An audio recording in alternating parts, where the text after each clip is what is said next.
राम मंदिर के मुख्य पुजारी आचार्य सत्येंद्र दास का निधन हो गया। हम आपको बता दें, आचार्य सत्येंद्र दास वही व्यक्ति है, जब 1992 का ढांचा गिरा था तो उस समय भगवान श्री राम की मूर्ति लेकर वहां से निकल गए थे।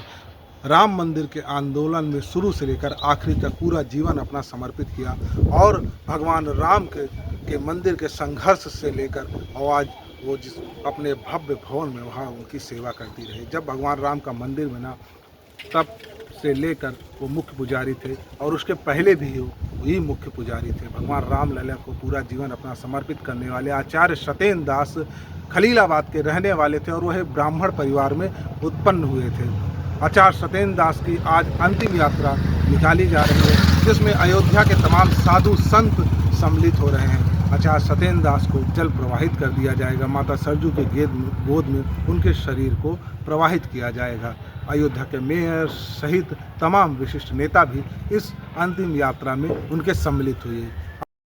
महाराज जी, सत्येंद्र दास जी का निधन हो गया। वरिष्ठ पुजारी थे। पूरे राम मंदिर आंदोलन से लेकर सब में उनकी सक्रिय भूमिका थी। क्या कहना चाहेंगे, किस तरह संतों में इसका शोक है और किस तरह से क्षति मानी जा रही है? साधुओं का जीवन परमार्थ के लिए ही समर्पित होता है। वृक्ष कबहु नहीं फल भखे, नदी न संचय नीर, परमार्थ के कारण है साधुन धरा शरीर। जैसे वृक्ष में लगा हुआ फल वो स्वतः नहीं खाता, सर्व समाज के कल्याण के लिए होता है, सभी के जीविकोपार्जन के लिए होता है। नदियों की कलकल छल छल लेना, गंगा जमुना सरस्वती सरयू की शीतल जल मीठा जल सब समाज के लिए होता है। साधु का जीवन भी सभी के कल्याण के लिए होता है, परमार्थ के लिए होता है। और आचार्य श्री सत्येंद्र दास जी महाराज जी इसका सुंदर दृष्टांत हो सकते हैं, संपूर्ण उदाहरण हो सकते हैं कि जिन्होंने अपना संपूर्ण जीवन आध्यात्म के लिए, शिक्षा जगत के लिए समर्पित कर दिया था।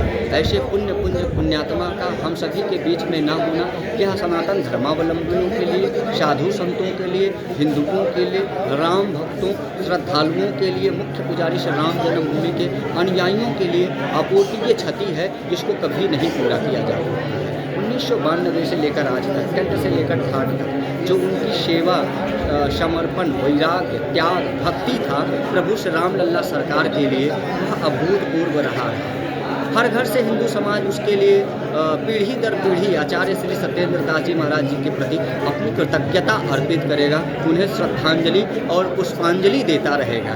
मैं भारत सरकार से यह मांग करता हूँ, अयोध्या से दिवाकराचार्य महाराज कि मुख्य पुजारी श्री राम जन्मभूमि श्री राम लल्ला सरकार के प्रधान सेवक अर्चक श्री सत्येंद्र दास जी महाराज जी को आदरणीय राष्ट्रपति महोदया भारत सरकार, आदरणीय प्रधानमंत्री भारत सरकार को यह पहल करना चाहिए कि आध्यात्म जगत के ऐसे शिखर पुरुष को पद्म भूषण से विभूषित करके साधु संतों का, 125 करोड़ हिंदुओं का, उनके भक्तों अनुयायियों का, उनके यात्रा में सम्मिलित होने वाले लाखों लाख भक्तों का, श्रद्धालुओं का और आज अयोध्या की तरफ रुख कर रहे श्री राम लल्ला सरकार के भक्तों और श्रद्धालुओं का सम्मान बढ़ाना चाहिए। उनको पद्म विभूषण से सम्मानित किया जाना चाहिए। महाराज जी, जल प्रवाह किया जाता है साधुओं का, इस पे थोड़ा प्रकाश डालिए, क्योंकि बहुत से लोग इसके विषय में जानते नहीं हैं। नहीं, बिल्कुल बड़ी सामान्य सी परंपरा है, बड़ी सामान्य सी प्रक्रिया है कि जब कोई सामान्य आत्मा महात्मा की तरफ होता है